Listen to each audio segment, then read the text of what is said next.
Dostlarımıza adres sormasın, dayanılmaz bu derdine nasıl dayanamam.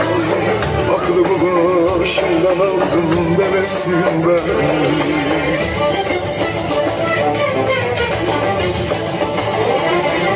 El misin derdin kendin ver benim olsun. Çekmezsen misin kahrını gözüm kör olsun. Belaysa gelsin kralım karşımdan vursun.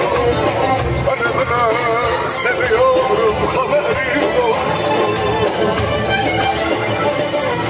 Gel misin derdin kederin ver benim olsun. Çekmezsen misin kahrını gözüm kör olsun. Belaysa gelsin kralım karşımdan vursun. Ölümüne seviyorum.